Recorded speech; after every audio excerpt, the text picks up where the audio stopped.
오늘 성경 말씀은 여러분들이 잘 아시는 잃어버린 아들 형제의 비유라고 불리는 그런 성경 말씀입니다. 여러분 읽어보신 것처럼 아버지가 돌아가시기 전에 유산을 다 받아서 사업한다고 하다가 재산을 탕진하고 나는 종살이 하다가 그나마 아버지 집에서 종살이 하는 게 낫겠다고 생각해서 아버지 집으로 돌아오니까 그 아버지가 그 아들을 따뜻하게 맞아주시고 잔치를 베풀어 주었다. 그래서 탕제의 비유다 이렇게 부릅니다. 이야기를 끝까지 읽다 보면은 여기서 잃어버린 아들이 첫째 아들인지 둘째 아들인지 구별하기가 쉽지가 않습니다. 그러니까 내용을 그냥 제목을 보면 아버지 재산을 가지고 나갔다가 다 탕진하고 돌아온 아들이 탕자일 것이다 라고 생각을 했는데, 여러분이 이 드라마라고 생각하고 드라마 여러분들이 아버지라고 생각하면 이 첫째 아들과 둘째 아들 중에서 어느 아들이 더 어려울 것 같습니까? 왜냐하면 둘째 아들은 탕자라는 모습으로 재산을 다 탕진했지만 여하튼 자기 잘못을 뉘우치고 집안을 걸어 들어온 아들입니다. 근데 첫째 아들은 계속 그 집안에 아버지를 돕는다고 하고 있었지만 정작 동생이 돌아왔을 때 동생을 동생으로 맞아주지도 않았고 그 아버지가 어떤 마음이었는지도 전혀 헤아리지 않았습니다. 이 다음 이야기가 어떻게 되는지를 알 수가 없어요. 성경은 그 다음 이야기에 대해서는 말씀이 없습니다. 이게 이제 돌아온 탕제의 속편인데 이건 우리가 써야 됩니다. 자, 오늘 그 속편을 우리가 한번 써보도록 하겠습니다. 사실은 이 말씀을 가만히 읽어보면 물론 돌아온 탕제에 관한 이야기도 중요하지만 주제는 그 두 아들을 다 용서하시고 보듬으시는 아버지의 사랑입니다. 재산을 탕진하고 돌아온 아들도 회개하고 돌아왔다고 그렇게 살갑게 맞아주시고, 집안에서 맏아들이라고 있다가 지 동생이 죽었다 살아왔는데 그걸 못 마땅하다고 송아지 하나 잡아먹었다고 방방 뜨는 그 큰아들을 달래는 그 아버지의 사랑입니다. 내가 아버지면 둘 중에 하나든지 둘 다를 다 족쳤을 것 같아요.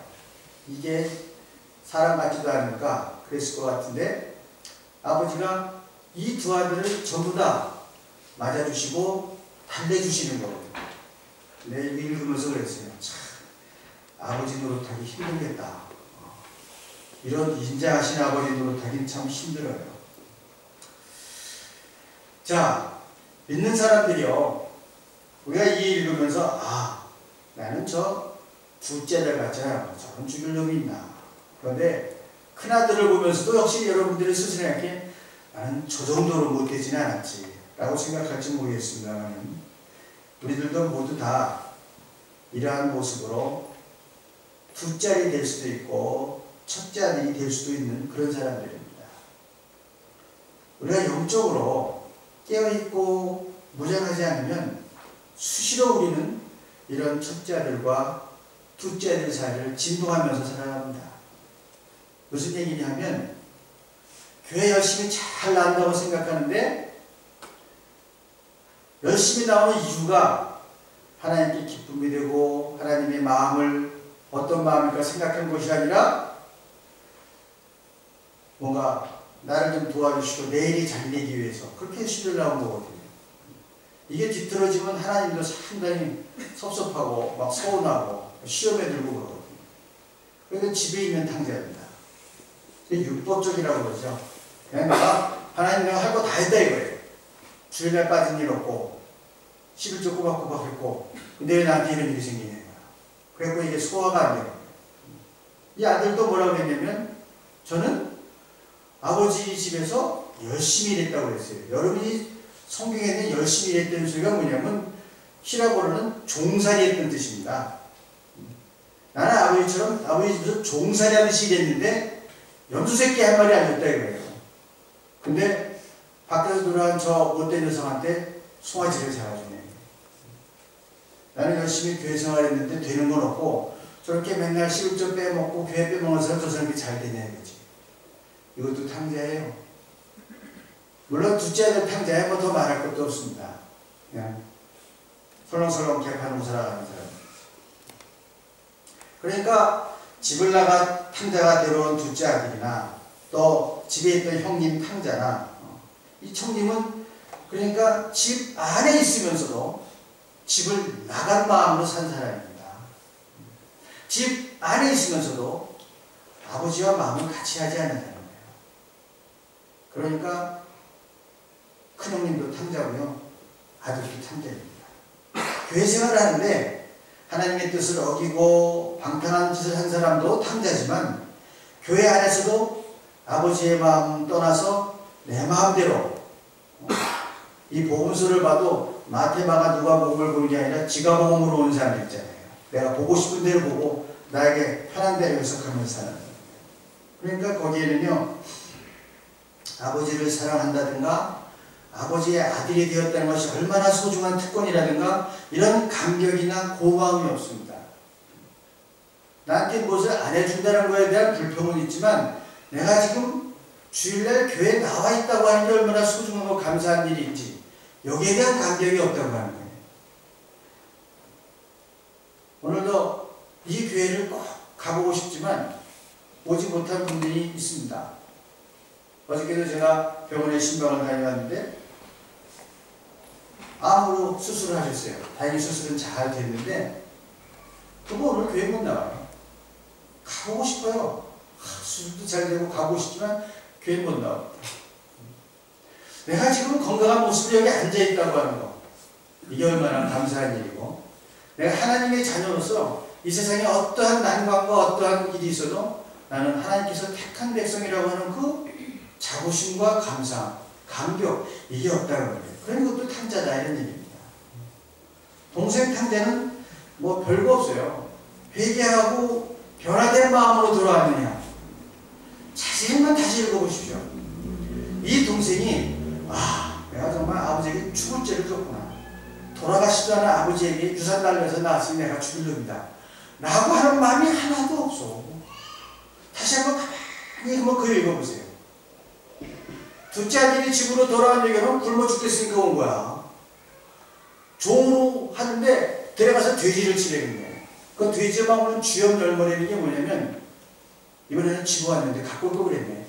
제가 갖고 왔는데 그 강낭콩처럼 이렇게 돼 있습니다. 그 안에 한 대여섯 개가 알이 이렇게 있어. 이게 히라고로 이 주염 열매가 이름이 뭐냐면 카라테예요. 어서 많이 들어봤죠?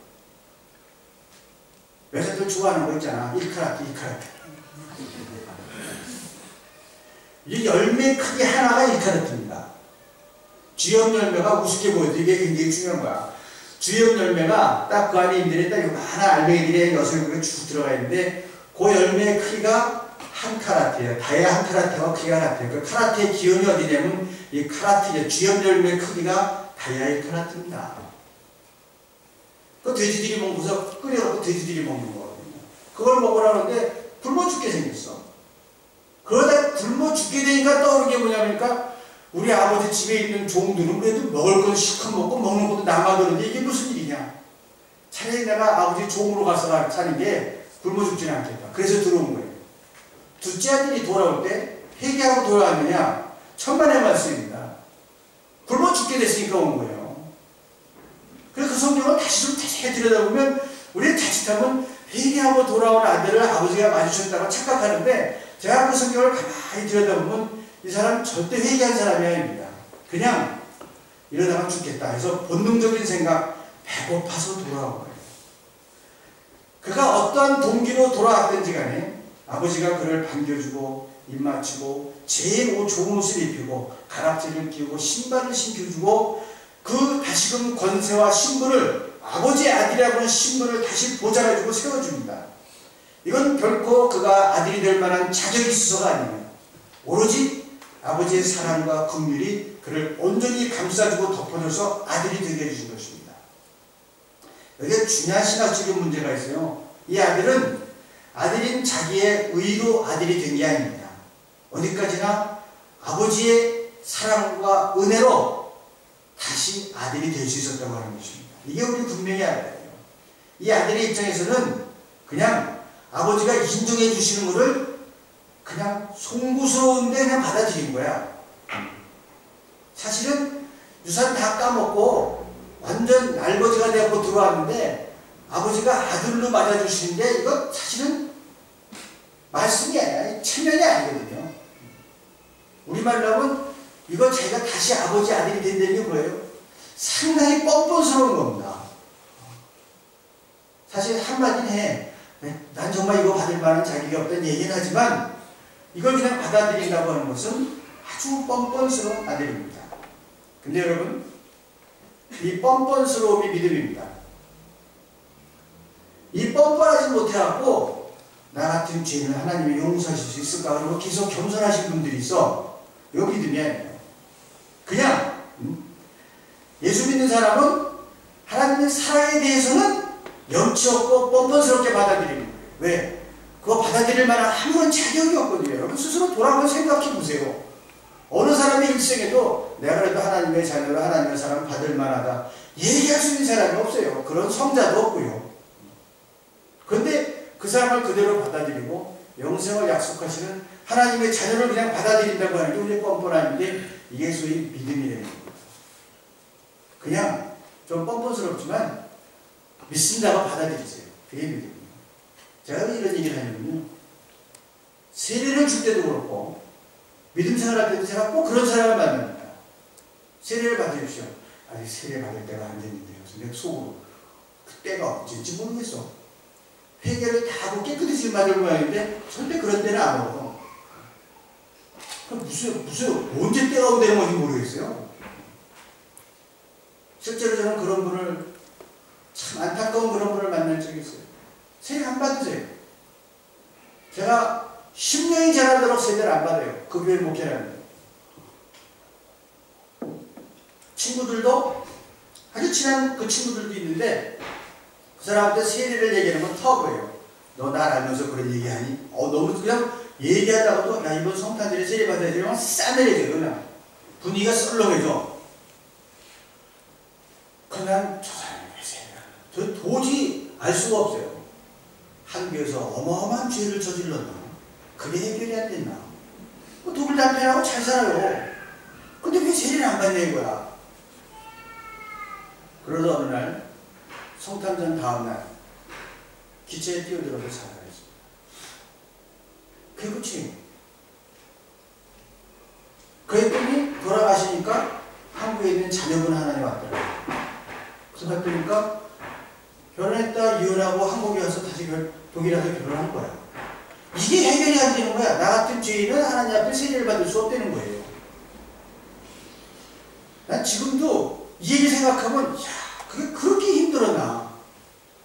목회자로서 제 고민은 뭐냐면 그때 내가 할 일이 정말 그렇게 없었나. 무슨 길이 없어요. 세례를 안 받겠다고 하니까. 나 같은 사람은 이 거룩한 교회에 하나님의 자녀가 될 수가 없다는 거예요. 그때 이 탕자의 비유를 좀 설득력 있게 얘기할 수 있었으면 가능성이 있을지도 모르겠는데 결국 그렇게 그분은 저에게 또 따라오고 말았습니다. 여러분 우리가 하나님의 자녀가 된다는 것은 그냥 뻔뻔스럽게 머리 들이미는 거야. 이제 뭐 내가 회개하고 다 쓰고 세례 받을 때가 돼서 내가 정말 깨끗하지 못하니까 하얀 옷을 입혀서 받죠. 그게 바로 하나님의 사랑이고 그게 바로 우리를 받아들이는 아버지의 사랑이라고 하는 것입니다. 이것을 신학적인 용어로 믿음으로 말미암아 의롭다함을 얻는다 그런 얘기예요. 루터는 구원이란 오직 믿음에 의해서 이루어진다. 여기다가 가로 열고 그러면 구원이란 오직 그 뻔뻔한 믿음에 의해서 얻어진다. 도저히 자격이 안 되는데 그냥 내가 너를 자녀로 삼아준다 했을 때 다 덮고 네 하고 나가는 게 믿음이다 이런 얘기입니다. 이게 대단한 게 아니에요. 내가 무슨 죄를 져고 내가 무슨 죄를 해결하고 내가 깨끗해지고 내가 할 수 없다는 걸 인정하는 거예요. 나의 죄를 내가 해결할 수 없다는 걸 인정하는 거예요. 그게 믿음이야. 그래서 그분의 은혜에 의지하고 앞으로 나가는 것입니다. 이러한 동생에 비해서 형을 보면은 은혜가 아니라 자기 율법입니다. 내가 할 만큼 했다는 거거든요. 하나님 아버지 그 교회 안에서요, 제가 할 만큼 했습니다. 나는 아들의 자격이 있다는 사람이에요. 나는 사랑받을 만한, 당연히 복을 받아야 된다고 생각하는 사람입니다. 이것처럼 또 잘못된 사람이 없습니다. 그러니까 은혜가 충만한 사람과 이 율법이 충만한 사람의 차이예요. 형을 좀 더 구체적으로 생각하면 밭에 나가 있다가 돌아보니까 동생이 돌아왔다. 아버지가 기뻐서 잔치를 벌였다는 소식을 들었습니다. 그러니까 화가 나서 뛰어들어가는 거예요. 왜 동생한테 화를 냈을까? 동생이 돌아왔다는 데서 화가 난 게 아닙니다. 동생이 돌아왔다는 것 때문에 화를 낼 건 없어. 못난 동생이 돌아왔는데도 아버지가 환영을 하는 데서 화가 난 겁니다. 동생이 돌아왔다는 데서 화낼 일은 없잖아요. 그래서 여러분 상상을 봅시다. 이 드라마라고 생각하고 동생이 들어왔는데 완전 상거지가 돼갖고 저 추녀 밑에서 지금 쭈그리고 구부러져 자고 있다. 그걸 화낼 형이 없죠. 자식아 안 됐네. 지가 잘못했어. 그렇지 뭐. 이러고 끝날 일이야. 형이 화낼 일이 없어요. 동생이 돌아왔다는 건 화낼 일이 없어. 근데 그 못난 동생을 아버지가 환영하고 잔치를 한다는 데서 화가 난 거예요. 무슨 소리예요? 내가 못 살아서 문제가 아니야. 다른 사람이 큰 사랑을 받는 게 화가 나는 거예요. 이게 시기하고 질투하는 것입니다. 성경은 이것을 뭐라고 했냐면 악인의 형통함을 부러워하거나 시기하지 말라고 했습니다. 그건 하나님의 온전하신 뜻이고 그분의 사랑이지 우리가 판단할 일이 아니라고 합니다. 형이 지금 화내는 것은 동생이 너무 환영받기 때문입니다. 그래서 화가 나는 거야. 아니 내가 그렇게 고생을 했는데 나는 염소 한 마리 주신 일이 없는데 송아지를 잡네. 이 형이 화가 나는 이유가 첫째는 이 돌아온 동생을 생각하지 못하는 것입니다. 아버지가 생각하듯이 죽었다가 다시 살았고 잃었다가 다시 얻은 이 동생을 생각하고 반가워했으면 좋겠는데 그 순간에도 그는 동생을 생각하는 것이 아니라 자기 생각을 하고 있는 것입니다. 그래서 동생을 위해서 잔치를 베푸는 게 그렇게 못마땅해요. 두 번째는요, 이게 믿음인데 아버지 생각을 하지 못하는 거예요. 가출한 아들을 기다리는 마음. 여러분 애들이요 여행을 가고 이게 무사히 돌아오나 걱정하는 게 부모님 마음이잖아요. 더욱이나 애들이 대학생이 되었건 해변가로 놀러 갔다 그러면 돌아올 때까지 걱정이야. 하도 빠져 죽는 사람이 많으니까. 한국에서는 뭐 여름에 바다에 가서 빠져 죽는 사람이 부지기수예요. 그러니까 돌아올 때까지 전화만 하면 물 조심해라. 제가 장가가기까지 그 얘기 들었어요. 가면 야 물 조심해라. 지금 내 나이가 몇인데 물 조심을 하라고 그래요. 근데 꼬박꼬박 뒤통수에 대고 여행 가는 뒤통수에 대고 물 조심하라고. 그게 부모님 마음이에요. 근데 이렇게 재산을 갖고 나간 아들이 걱정이 되겠어요, 안 되겠어요? 죽었는지 살았는지 소식도 없고. 그 아버지의 마음을 헤아리지 못한 거예요, 형이. 동생에 대한 건 말할 것도 없고 가출한 아들을 기다리는 아버지의 마음을 조금이라도 생각했다면 아버지의 마음을 이해하고 동생이 돌아옴으로 기뻐하시는 아버지와 같이 기뻐할 수 있었을 텐데 이게 아버지의 마음을 전혀 알지 못했다.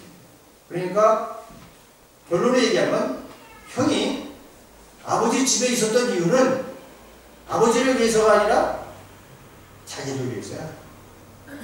돌아가시면 전부 질 거니까. 이런 생각도 했을 거예요. 그래서 그 형이 노하는 것을 보고 아버지 마음이 참 아팠습니다. 그래서 아버지는 작은 아들을 향해서 네 동생은 죽었다가 살았으며 잃었다가 얻었다. 그렇게 했고 또 형한테 얘기를 해보려면 네 동생은 그랬어요.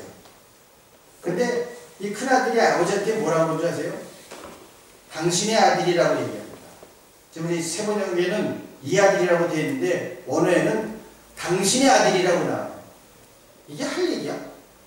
아니 지금 동생이 돌아왔으면 누가 돌아온 게요? 뭐 내 동생이 돌아온 게 당신의 아들이 돌아온 게 이거 벌써 맛이 간 거예요. 명칭 자체가 달라. 당신의 아들이라고 그러는 거예요. 내 동생이 왔다가 아니라 당신의 아들이 왔습니다. 아버지는 네 동생이 돌아오지 않았느냐. 어째 내 아들이냐 얘가 네 동생이지. 사랑이 없는 관계는요 이렇게 엇나가게 돼 있어요. 진정 내 동생이라면 귀한 것입니다만 아버지의 아들이라고 생각하기 때문에 이렇게 대하게 되는 겁니다. 그나들의 그동안의 불평이 한꺼번에 다 노출되기 시작했어요. 그나들은 여러 해 동안 아버지 집에서 섬겼다고 했지만 섬겼다는 그 단어, 류오라고 단어는 종살이했다는 뜻입니다. 그러니까 큰아들은요 아버지 집에서 아들로 살아온 게 아니라 아버지 집에서 종으로 살아온 거예요. 아버지는 그렇게 생각하지 않았지만 나는 지금 종으로 살았다 그런 얘기예요. 분명히 아버지 집에 살았는데 억지로 종살이한 것이 되고 말았다고 하는 거예요. 여러분 신앙생활하면서도 교회 안에서 믿음생활을 종살이하는 사람들이 있어.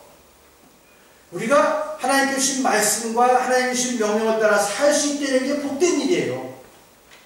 거짓된 일을 하지 않고 그릇된 일로 가지 않고 이게 복된 일인데 거짓된 거라고 하지 말라고 이것도 하지 말라고 뭐 하지 말라는 게 많아서 종살이 같다 이거야. 제가 젊은이들 만나서 얘기하면 가끔 그래요. 이 성경에 하지 말라는 게 많아서 좀 거리낌이 있대요. 그래서 성경에 있는 말씀대로 하지 말라는 거 하고 살려니까 이게 재미가 없다 이런 거죠. 근데 하지 말라는 거 안 하고 사는 게 복인 줄 아세요. 길이 아니면 가지를 말고 해야 될 일 하지만 하지를 말아야지. 그거 하지 말라는데 왜 그렇게 싫다고 그래? 그래서 이거를 신앙생활을 마치 구속이라고 생각해요. 아유, 말씀대로 사는 게 재미도 없고 구속이라고 생각하는데 구속이 아니라 그게 복된 일이에요. 이 큰아들은 아버지 집에 사는데 아들로 사는 게 아니라 종살이한 겁니다. 그래서 사실은요 이 아들이야말로 더 무서운 탕자다 이런 얘기예요. 이 아들은 아버지와 아들의 그 은혜로운 관계를 자기 나름대로 구속하고 율법적인 관계로 바꿔버렸습니다. 종과 주인이 되어버렸어요. 아버지와 아들이 아니라. 또 스스로 아주 불평하고 불만스럽게 살고 어렵게 살았습니다. 신앙생활 이렇게 고되게 하지 마세요. 하나님 우리를 아주 고통스럽게 만들고 어렵게 만드시는 분이 아니에요. 그분은 우리를 자유롭게 하시고 평화를 주시는 분입니다. 그 자유를 누리고 평화를 누리려는 거예요. 근데 그 신앙생활에 후속이라고 생각하는 거예요. 큰아들이 교만한 거예요. 집 나간 아들에 비하면 자기는 아버지께 효도하고 있다고 생각해서 그래서 교만한 거예요. 내가 지금 신앙생활을 참 잘한다고 생각하기 때문에 교만해지는 겁니다. 나만큼 열심히 신앙생활하는 사람 나와봐 이러고 생각하니까 교만해지는 거예요. 그분 앞에서 우리는 어떻게 기도합니까? 무릎을 꿇게 돼 있어요. 우리는 자꾸 그분 앞에 무릎을 꺾어야 됩니다. 그래야 그 교만으로부터 벗어나올 수 있습니다. 무릎을 꺾어야 돼요. 나는 죄인인데 정말 뻔뻔스럽게 당신의 그 사랑을 받아들여서 이렇게 자녀로 살게 되었습니다.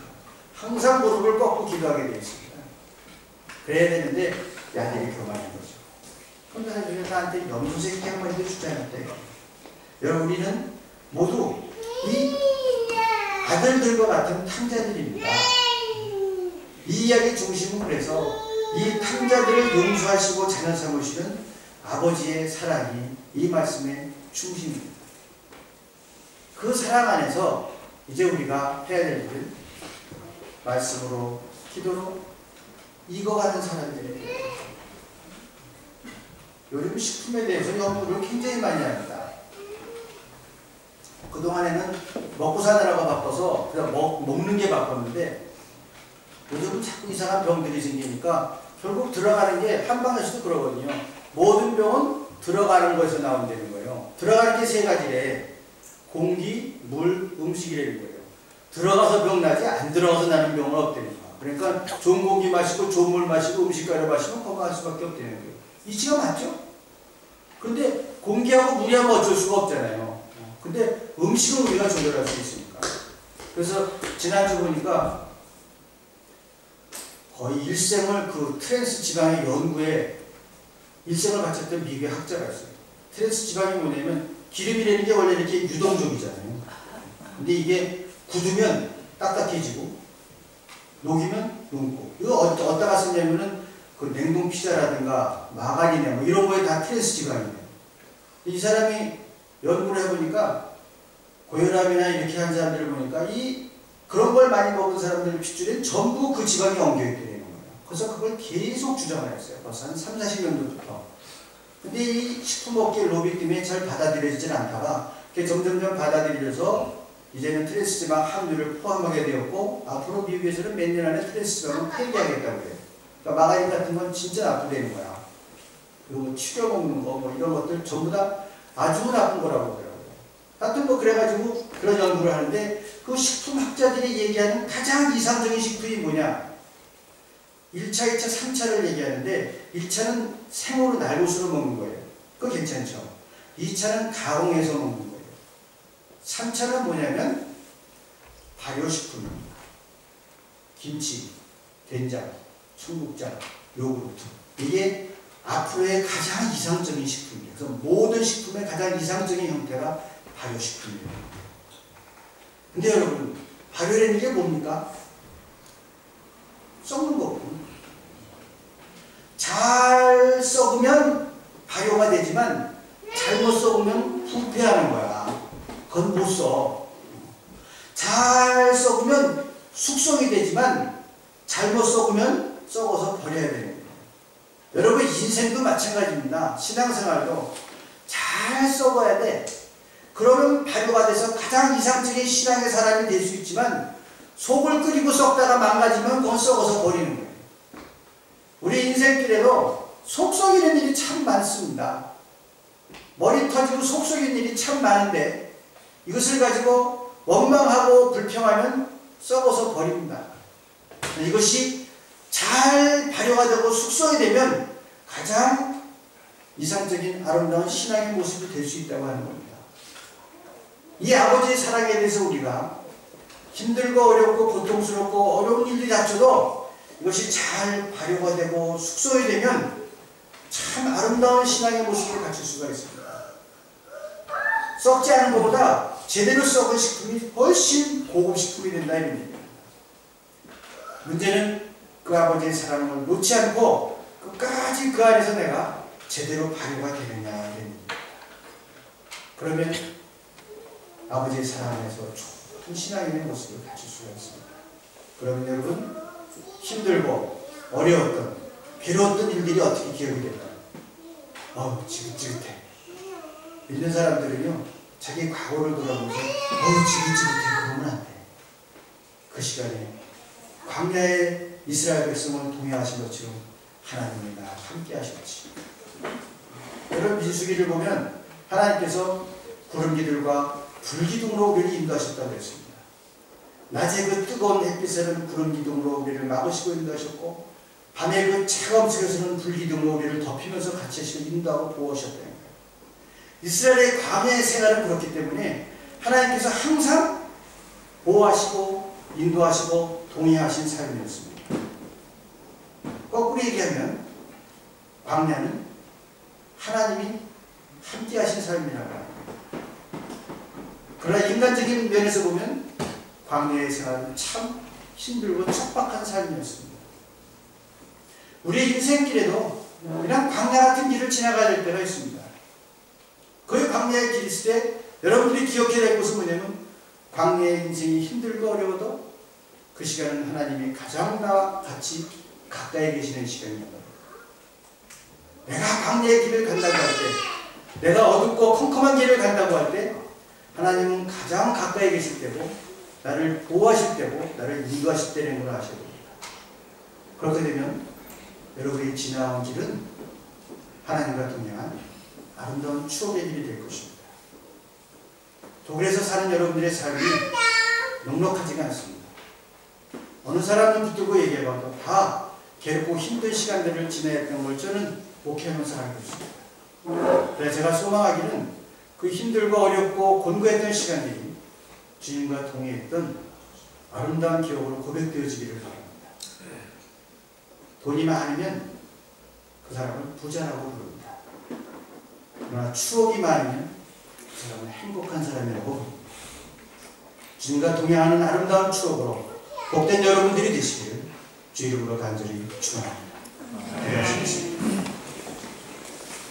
자비하신 아버지 하나님, 탕자와 같은 우리들의 모습,